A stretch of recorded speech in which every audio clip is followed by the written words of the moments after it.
Professor Kuma here talking about Aristotle's three appeals. We have finally made it to the emotional appeal. Okay, so let's think about this. The emotional appeal. I am sure at this point you've already guessed. It is the appeal to the reader's emotions.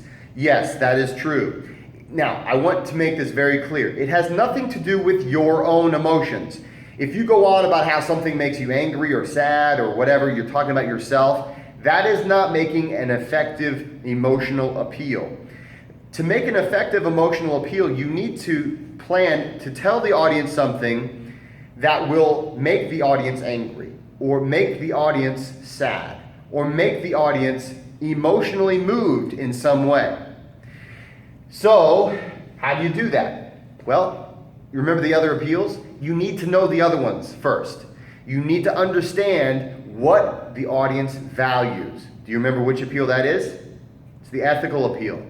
So you have to understand what is the shared values in order to understand how to move the audience to emotions, to sadness, to joy, to anger, to whatever. You need to know what is important to your audience.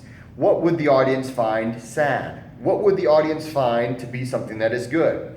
Again, not everyone's going to find the same things to mean the same thing. For instance, maybe you would talk about how hunters kill the X number of deer every year.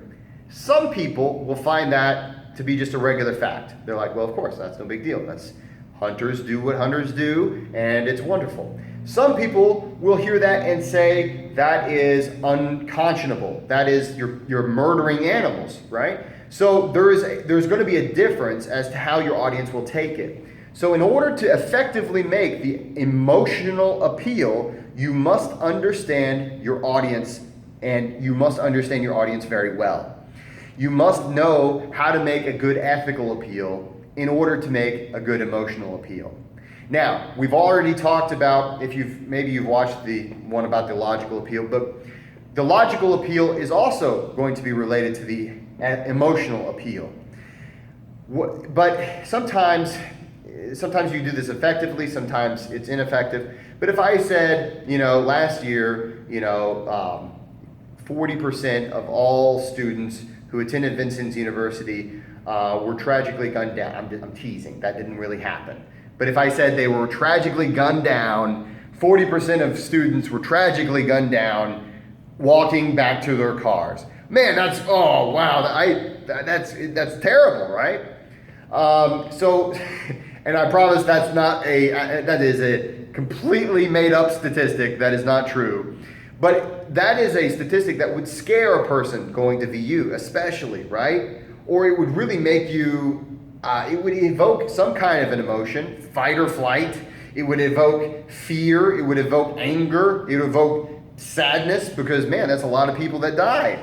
So you need to know what's important to your audience. You need to understand what would make your audience feel a certain way so that you can speak to that. And remember, this is being used on you all the time. In every advertisement that you've ever seen, there is some emotional call. I want to be like those people. I want to be liked. I want to belong to this crowd. And again, I'm sure I've mentioned this in class, and if I've not, please just understand that all of us are affected this way. No one is impervious to emotions, unless you have no emotions. If you are a robot, or if you somehow just were born without emotions, you may not understand this. But everyone wants to belong to something. Everyone wants to feel like they're doing the right things. Or also, people want to feel like the world is a fair place to live. If you talk about how this one person was shown in just terrible injustice, people were really being mean to this person, and this person didn't deserve it, the average human being is going to say, that's not fair, and that's not right. I'm angry. Or perhaps you might hear about a person who was treated unfairly, but then, and they had terrible things in their life, but then they had a wonderful life, and maybe they went and won a gold medal at the Olympics. Oh, wow, that makes me feel really good. That inspires hope. That gives me these good feelings. These are all emotional feelings that are part of your argumentative toolbox.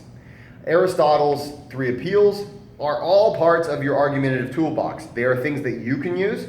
They are things that you can see in another person's writing.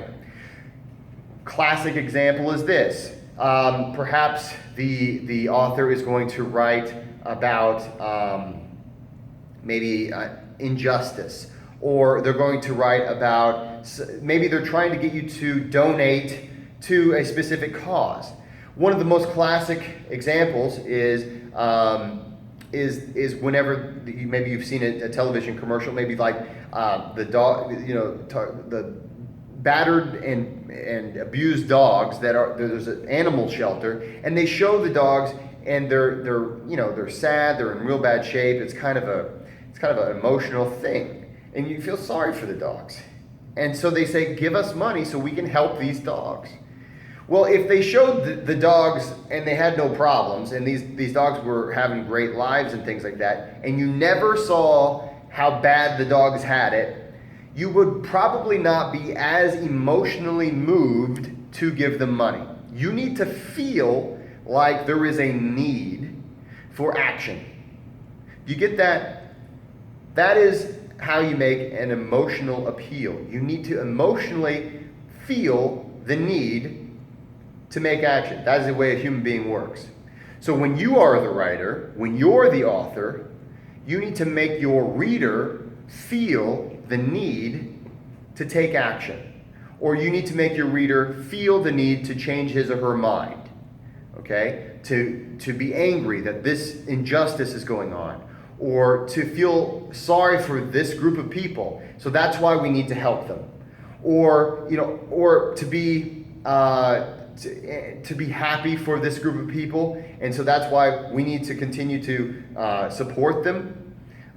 It depends on what you're trying to argue as to what emotion you're going to try to speak to.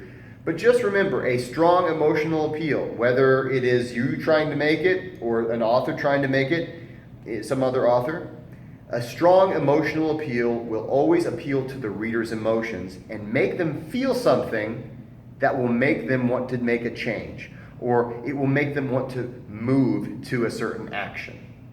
Okay, I want you to think about this one. The emotional appeal is a strong appeal. It should be present in most really strong arguments. So think about it and get to it.